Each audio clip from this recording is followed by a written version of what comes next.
अग्निपथ योजना को लेकर नेपाल सरकार की ओर से बड़ा फैसला लिया गया है। साथ ही भारत सरकार की ओर से भी कुछ प्रतिक्रियाएं सामने आई है। नमस्कार, जय हिंद साथियों।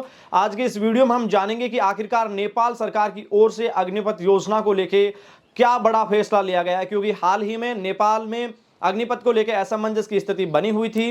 नेपाल सरकार ने अग्निपथ योजना के तहत नेपाल में जो भी भर्तियां होने वाली थी उनको नेपाल की सरकार ने होल्ड पे रखा था। लेकिन सबसे पहले आपको बताते चलें कि भारतीय सेना के जो जनरल है Manoj Pande, chief of army staff, उनके हवाले से हाल ही में ऐसी खबरें सामने आई थी कि अग्निपथ योजना के तहत जो मौजूदा भर्तियां हैं उसमें भारत को नेपाल के सैनिकों की भर्ती से पीछे हटने का फैसला लेना पड़ेगा। चीफ ऑफ आर्मी स्टाफ के हवाले से आई इस प्रतिक्रिया के पश्चात अब भारतीय विदेश मंत्रालय के प्रवक्ता की टिप्पणी भी सामने आई है। उनका कहना है कि नेपाल में जो अग्निपथ योजना के तहत जो भर्तियां होनी थी उस पर नेपाल सरकार का फैसला अब तत्काल रूप से सामने आने की जो संभावनाएं हैं वो बेहद कम है। साधारण भाषा में कहे तो विदेश मंत्रालय के प्रवक्ता की ओर से कहा गया है कि नेपाल में जो भी भर्तियां अग्निपथ के तहत होने वाली थी उसके ऊपर अब किसी भी प्रकार का, हम जिस प्रकार से जल्दी में चाहते हैं कि भर्ती हो जाएं, इस पर नेपाल सरकार अभी फैसला लेने के मूड में नहीं है। अब आपको बताते हैं कि नेपाल सरकार का भी अग्निपथ योजना को लेकर वर्तमान स्थिति में ना का जवाब सामने आया है।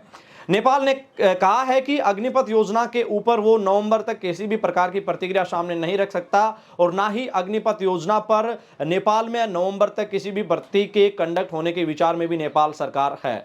सीधे तौर पे आपको कहें तो नेपाल का कहना है कि नवंबर में नेपाल में चुनाव है, आम चुनाव है, और उस चुनाव के पश्चात ही नई सरकार का गठन होगा और उस गठन के पश्चात वो नई सरकार ही अग्निपथ योजना के ऊपर फैसला लेगी। साथियों, आपको बताते चले कि इसके पीछे कुछ वजह है जो इस वीडियो के माध्यम से आपको मैं बताऊंगा कि आखिर सरकार तो यह भी वापस आ सकती है, तो आखिरकार नेपाल ने इस प्रकार का फैसला क्यों लिया है कि नई सरकार के गठन के बाद ही अग्निपथ योजना के ऊपर विचार किया जाएगा। लेकिन सबसे पहले आपको बड़ी अपडेट से आपको रूबरू करवा देते हैं कि नेपाल ने कहा है कि अग्निपथ योजना पर नवंबर तक किसी भी प्रकार का फैसला नहीं लिया जा सकता, ना ही इसके ऊपर किसी भी प्रकार की प्रतिक्रिया है वो सामने रखी जा सकती। और इसका मतलब यही है कि नवंबर तक नेपाल में अग्निपथ योजना के तहत होने वाली भर्तियां होल्ड रहेगी। अग्निपथ योजना को नेपाल की ओर से ठंडे बस्ते में जो डालने की जो ये कंडीशंस है उसके पीछे, या फिर नेपाल की ओर से जो प्रतिक्रिया आई है कि नवंबर में आम चुनाव होगा, 20 नवंबर के बाद नई सरकार का गठन होगा और उसके बाद ही कुछ ना कुछ फैसला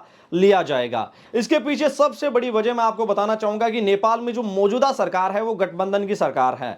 मतलब किसी एक पार्टी के अगर अग्निपथ स्कीम को लेकर अगर उसकी असमंजस की स्थिति में है तो सरकार इसको लेकर किसी भी प्रकार का फैसला नहीं ले सकती। सीधे तौर पे कहा जाए तो जो सरकार में जो बेटी जो गवर्नमेंट है उसके ऊपर जो अपोजिशन के अलावा जो अलायंस की पार्टियां हैं उनका बहुत ज्यादा प्रेशर है अग्निपथ को लेके, और इसी के स्थिति के आधार पे नेपाल ने पहले कहा था कि हम इसके ऊपर चर्चा करेंगे। अगर इस पूरे घटनाक्रम की बात करें तो भारत के जो विदेश मंत्रालय हैं उसमें नेपाल के विदेश मंत्री ने मुलाकात भी की, वहां के प्रधानमंत्री तक ये मुद्दा पहुंचा।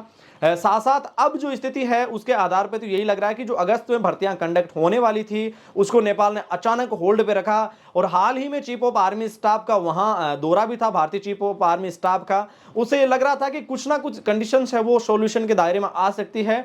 लेकिन अगर जानकारों की बात की जाए तो उनका यही कहना है कि नेपाल में वर्तमान में जो सरकार है वो अलायंस कई सारी पार्टियों के गठबंधन की सरकार है, उनके ऊपर प्रेशर है और इसमें ये साफ है कि वो किसी भी प्रकार का फैसला अकेले अपने स्तर पे नहीं ले सकती। इसी के चलते उनका कहना है कि नई सरकार ही इसके ऊपर कुछ ना कुछ फैसला लेगी। और साथ में आपको बताते चलें कि स्थिति यही है कि नेपाल का जो मूड है, जो जानकार है रक्षा विशेषज्ञ उनका कहना है कि नेपाल का मूड है वो जरूर नवंबर के बाद इसमें पक्ष में होगा और नेपाल भी ये चाहता है। वहाँ के कई जानकार इस बारे में पुष्टि कर रहे हैं कि नेपाल भी चाहता है कि भर्तियां हो, लेकिन अब विशेष तौर से सामने यही बातें आ रही है कि नेपाल ने अग्निपथ योजना को नवंबर तक ठंडे बस्ते में रखा है। साथियों, आप इसके बारे में क्या विचार रखते हैं, क्या राय रखते हैं, आप हमें कमेंट सेक्शन, इंस्टाग्राम हैंडल या मेल के माध्यम से जरूर बताइएगा। आपके सुझावों का हमें हमेशा निरंतर इंतजार रहता है। फिलहाल के लिए दीजिए इजाजत अपने मेजबान धनेश को। वीडियो के अंत तक आप बने रहे, इसके लिए आपका दिल से शुक्रिया। मिलेंगे फिर से भर्ती से जुड़ी हुई ताजा सटीक विश्लेषण भरी जानकारी के साथ। तब तक के लिए जय हिंद, जय भारत, शुक्रिया।